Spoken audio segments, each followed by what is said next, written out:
We have seen that the two ships cast anchor in the port of Durban on or about the 18th of December. No passengers are allowed to land at any of the South African ports before being subjected to a thorough medical examination. If the ship has any passenger suffering from a contagious disease, she has to undergo a period of quarantine. As there had been plague in Bombay and we met sail, we feared that we might have to go through a brief quarantine. Before the examination, every ship has to fly a yellow flag, which is lowered only when the doctor has certified her to be healthy. Relatives and friends of passengers are allowed to come on board only after the yellow flag has been lowered.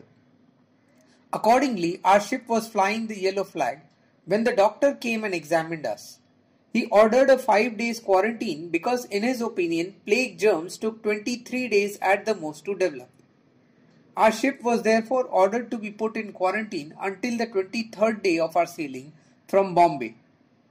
But this quarantine order had more than health reasons behind it. The white residents of Durban had been agitating for our repatriation, and the agitation was one of the reasons for the order. Dada Abdullah and company kept us regularly informed about the daily happenings in the town. The whites were holding monster meetings every day. They were addressing all kinds of threats and at times offering even inducements to Dada Abdullah and company. They were ready to indemnify the company if both the ships should be sent back. But Dada Abdullah and company were not the people to be afraid of threats. Sheikh Abdul Karim Haji Adam was then the managing partner of the firm. He was determined to moor the ships at the wharf and disembark the passengers at any cost. He was daily sending me detailed letters. Fortunately, Sri Mansukhlal Nazar was then in Durban, having gone there to meet me. He was capable and fearless and guided the Indian community. Their advocate, Mr. Lawton, was an equally fearless man. He condemned the conduct of the white residents and advised the community not merely as their paid advocate but also as their true friend. Thus Durban had become the scene of an unequal duel. On one side there was a handful of poor Indians and a few of their English friends, and on the other were ranged the white men strong in arms, in numbers, in education and in wealth.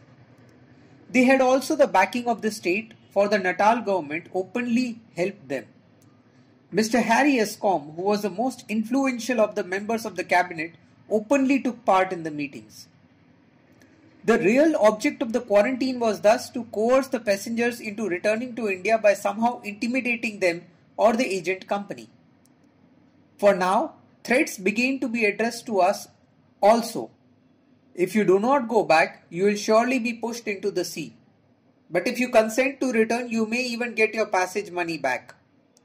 I constantly moved amongst my fellow passengers, cheering them up. I also sent messages of comfort to the passengers of SS Naderi. All of them kept calm and courageous. We arranged all sorts of games on the ship for the entertainment of the passengers. On Christmas Day, the captain invited the saloon passengers to dinner. The principal among these were my family and I. In the speeches after dinner, I spoke on Western civilization. I knew that this was not an occasion for a serious speech, but mine could not be otherwise. I took part in the merriment, but my heart was in the combat that was going on in Durban. For I was the real target. There were two charges against me. The first, that whilst I was in India, I had indulged in unmerited condemnation of the Natal whites. The second, that the view of the swamping Natal with Indians, I had specially brought the 2 shiploads of passengers to settle there. I was conscious of my responsibility. I knew that Dada Abdullah and company had incurred grave risk on my account. The lives of the passengers were in danger, and my bringing my family with me, I had put them likewise in jeopardy. But I was absolutely innocent. I had induced no one to go to Natal. I did not know the passengers when they embarked, and with the exception of a couple of relatives, I did not know the name and address of even one of the hundreds of passengers on board. Neither had I said whilst in India a word about the whites in Natal, that I had not already said in Natal itself. And I had ample evidence in support of all of that what I said. I therefore deplored the civilization of which the Natal whites were the fruit, and which they represented and championed. This civilization had all along been on my mind, and I therefore offered my views concerning it in my speech before that little meeting. The captain and other friends gave me a patient hearing and received my speech in the spirit in which it was made.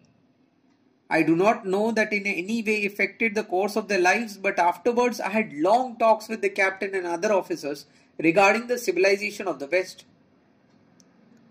I had in my speech described Western civilization as being unlike the Eastern, predominantly based on force.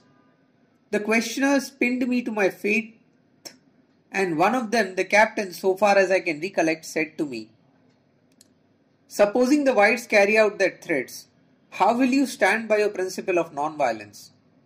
To which I replied, "I hope God will give me the courage and sense to forgive them and to refrain from bringing them to law. I have no anger against them.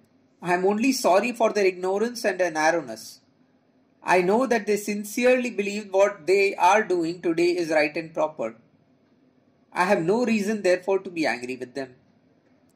The questioner smiled, possibly distrustfully.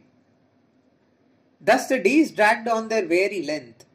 When the quarantine would terminate was still uncertain.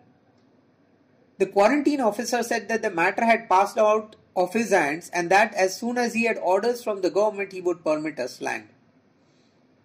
At last, ultimatums were served on the passengers and me. We were asked to submit if we would escape with our lives. In our reply, the passengers and I both maintained our right to land at Port Natal and intimated our determination to enter Natal at any risk. At the end of 23 days, the ships were permitted to enter the harbour, and orders permitting the passengers to land were passed.